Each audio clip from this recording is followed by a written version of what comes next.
Sir, ಕಳೆದ 2.5 ತಿಂಗಳಿಂದ ನಮ್ಮ ಎರಡೂ ಶಿಕ್ಷಣ ಸಂಸ್ಥೆಗಳಲ್ಲಿ ಕಾರ್ಯನಿರ್ವಹಿಸ್ತಾ ಇರತಕ್ಕಂತಹ 400ಕ್ಕೂ ಹೆಚ್ಚು ಸಿಬ್ಬಂದಿ ಬಹುಶಃ ಪ್ರತಿದಿನ ಹಗಲಿರುಳು ಶ್ರಮಿಸಿ ಈ ರಕ್ತದಾನ ಶಿಬಿರದ ಬಗ್ಗೆ ಜಾಗೃತಿ ಮೂಡಿಸೋದರಲ್ಲಿ ನಾವು ಯಶಸ್ವಿಯಾಗಿದ್ದೀವಿ ಅನ್ನೋದನ್ನು ನಾನು ಮೊದಲೇ ಹೇಳಕ್ಕೆ ಬಯಸ್ತೇನೆ. ಇವತ್ತಿಗೆ ಸುಮಾರು 14,000ಕ್ಕೂ ಹೆಚ್ಚು ಜನ ನಾವು ಬಂದು ರಕ್ತದಾನ ಮಾಡ್ತೀವಿ ಅಂತ ಆನ್ಲೈನ್ ಮುಖಾಂತರ ನೋಂದಾವಣಿಯನ್ನು ಮಾಡಿಕೊಂಡಿರೋದನ್ನು ನಾವು ದಾಖಲೆ ಸಮೇತ ಕೊಡ್ತೀನಿ. ನಾನು ಈ ರೀತಿಯಾದಂತಹ ಒಂದು ಜಾಗೃತಿ ಮತ್ತು ಒಂದು ಕ್ರಾಂತಿ ಅಂತ ನಾನು ಹೇಳ್ತೇನೆ. ಚಿಕ್ಕಬಳ್ಳಾಪುರ ಜಿಲ್ಲೆಯಲ್ಲಿ ಇವತ್ತು ರಕ್ತದಾನದ ಬಗ್ಗೆ ಒಂದು ಕ್ರಾಂತಿಯಾಗಿದೆ. ಈ ಕ್ರಾಂತಿಯನ್ನು ಇದೇ ರೀತಿ ಮುಂದುವರಿಸ್ಕೊಂಡು ಹೋಗಬೇಕು ನಾವು. ಮತ್ತು ಪ್ರತಿಯೊಬ್ಬ ರಕ್ತದಾನಿ ಯಾರ್ಯಾರು ನೋಂದಾವಣಿಯನ್ನು ಮಾಡ್ಕೊಂಡಿದ್ದೀರಿ, ಮಾಧ್ಯಮದ ಮುಖಾಂತರ ನಿಮಗೆ ನಾನು ಕೈ ಜೋಡಿಸಿ ಈ ಕಾರ್ಯಕ್ರಮಕ್ಕೆ ಬಂದು ಈ ರಕ್ತದಾನ ಶಿಬಿರವನ್ನು ಯಶಸ್ವಿ ಮಾಡಬೇಕು ಅಂತ ಮನವಿ ಮಾಡ್ತಾ ಇದ್ದೇನೆ. ಈ ಬಾರಿ ನಾವು 5,000 ಯೂನಿಟ್ಗಳ ಒಂದು ಗುರಿಯನ್ನು ಇಟ್ಟುಕೊಂಡು ಕಳೆದ 2.5 ತಿಂಗಳಿನಿಂದ ಅತ್ಯಂತ ಶ್ರಮ ಹಾಕಿ ಕಾರ್ಯಪ್ರವೃತ್ತರಾಗಿ ನಮ್ಮ ಸಿಬ್ಬಂದಿ ವರ್ಗದವರು ಕಾರ್ಯಕ್ರಮವನ್ನು ರೂಪಿಸ್ತಾ ಇದ್ದಾರೆ.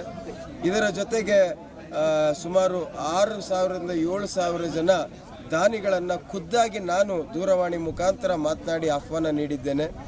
ಈ ಬಾರಿ ಒಂದು ರೀತಿ ಕಳೆದ ಬಾರಿ ಬಂದಾಗ ನಾವು ಅರ್ಧ ಗಂಟೆ ಕಾಯಬೇಕಿತ್ತು, 1 ಗಂಟೆ ಕಾಯಬೇಕಿತ್ತು ಅಂತ ಹೇಳಿದ್ರು. ಆದರೆ ಈ ಬಾರಿ ಆ ರೀತಿ ಯಾವುದೇ ರೀತಿ ಆಗದ ಹಾಗೆ ಪ್ರತಿಯೊಂದು ವಿಭಾಗದಲ್ಲಿ ಅಂದರೆ BP ಚೆಕ್ ಮಾಡೋ ಜಾಗದಲ್ಲಿ ಒಂದು 50 ಜನ ತಜ್ಞರನ್ನು ಅಲ್ಲಿ ಏರ್ಪಾಟು ಮಾಡಿದ್ದೇವೆ. ಮತ್ತು ಗ್ರೂಪಿಂಗ್ ಮಾಡ್ತಕ್ಕಂಥ ಜಾಗದಲ್ಲಿ 50 ಜನ ತಜ್ಞರನ್ನು ಇಟ್ಟಿದ್ದೇವೆ.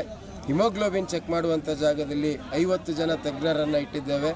ಮತ್ತು ಒಟ್ಟು 250 ಹಾಸಿಗೆಗಳ ಒಂದು ವಿಶಾಲವಾದಂತಹ ಜಾಗವನ್ನು ಇವತ್ತು ನಾವು ರಕ್ತದಾನ ಮಾಡಲಿಕ್ಕೆ ಸಿದ್ಧಗೊಳಿಸಿದ್ದೇವೆ. ಎಲ್ಲ ರಕ್ತದಾನಿಗಳಿಗೆ ಈ ಬಾರಿ ನಿಮಗೆ ಯಾವುದೇ ರೀತಿ ತೊಡಕು ಇರೋದಿಲ್ಲ. ನೇರವಾಗಿ ಬಂದು ನೀವು ನಿಮ್ಮ ತಪಾಸಣೆಯನ್ನು ಮುಗಿಸಿ ರಕ್ತದಾನವನ್ನು ಮಾಡಿ ಊಟ ಮಾಡಿ ಇಲ್ಲಿಂದ ನಿರ್ಗಮಿಸ್ಬೋದು ಅಂತ ನಾನು ಮುಕ್ತವಾಗಿ ನಿಮಗೆ ಆಹ್ವಾನವನ್ನು ನೀಡ್ತಾ ಇದ್ದೇನೆ. ಮತ್ತೊಮ್ಮೆ ಸವಿನಯವಾಗಿ ಪ್ರಾರ್ಥನೆಯನ್ನು ಮಾಡ್ತಾ ಇದ್ದೇನೆ. ಎಷ್ಟು ವರ್ಷಗಳಿಂದ ಕ್ಯಾಂಪ್ ಮಾಡ್ಕೊಂಡು ಬರ್ತಿದ್ದಾರೆ? ಇದುವರೆಗೂ ಎಷ್ಟು ಬ್ಲಡ್ ಕಲೆಕ್ಟ್ ಆಗಿದೆ? ಸರ್, 2002ನೇ ಇಸ್ವಿನಲ್ಲಿ ನಾವು ಈ ಲಯನ್ಸ್ ಸಂಸ್ಥೆಯ ಅವರು ಮತ್ತು ರಾಷ್ಟ್ರೋತ್ಥಾನ ಪರಿಷತ್ನವರು, ಸರ್ ನೀವು ಪ್ರತಿ ಬಾರಿ ದತ್ತಿ ದಿನಾಚರಣೆಗೆ ಅನೇಕ ಕಾರ್ಯಕ್ರಮಗಳನ್ನು ಮಾಡ್ತೀರಿ, ಯಾಕೆ ಒಂದು ರಕ್ತದಾನ ಶಿಬಿರವನ್ನು ಮಾಡಬಾರ್ದು ಅಂತ ಕೇಳಿದಾಗ 2002ರಲ್ಲಿ ನಾವು ಮೊದಲು ಪ್ರಾರಂಭ ಮಾಡಿದ್ದು. ಆಗ ತುಂಬ ಸಣ್ಣ ಮಟ್ಟದಲ್ಲೇ ಇರ್ತಾ ಇತ್ತು. 2012ರಿಂದ ಇವತ್ತಿನವರೆಗೆ ಸುಮಾರು 8,500ಕ್ಕೂ ಹೆಚ್ಚು ಯೂನಿಟ್ಗಳ ಒಂದು ರಕ್ತದ ಶೇಖರಣೆಯನ್ನು ಮಾಡಿದ್ದೇವೆ.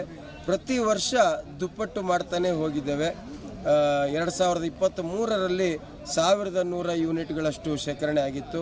2024ರಲ್ಲಿ 2,146 ಯೂನಿಟ್ಗಳ ಶೇಖರಣೆ ಆಗಿತ್ತು. ಈ ಬಾರಿ ಅದನ್ನು ದುಪ್ಪಟ್ಟು ಮಾಡಿ 5,000 ಯೂನಿಟ್ಗಳ ಒಂದು ಗುರಿಯನ್ನು ಇಟ್ಕೊಂಡು ಮುಂದೆ ಹೋಗ್ತಾ ಇದ್ದೇವೆ.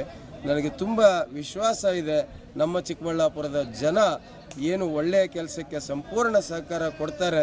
ಇಂತಹ ಜೀವ ಉಳಿಸುವಂಥ ಕೆಲಸಕ್ಕೆ ಎಲ್ಲ ಯುವಕರು, ಯುವತಿಯರು ಮತ್ತು ಯಾರ್ಯಾರು ಅರ್ಹರಿದ್ದೀರಿ ನಿಮ್ಮೆಲ್ಲರಿಗೂ ಮತ್ತೊಮ್ಮೆ ನಾನು ಈ ಒಂದು ರಕ್ತದಾನ ಶಿಬಿರದಲ್ಲಿ ಪಾಲ್ಗೊಂಡು ಇದನ್ನು ಯಶಸ್ವಿ ಮಾಡಬೇಕು ಅಂತ ಸವಿನಯವಾಗಿ ಪ್ರಾರ್ಥನೆ ಮಾಡ್ತೇನೆ. ಸರ್,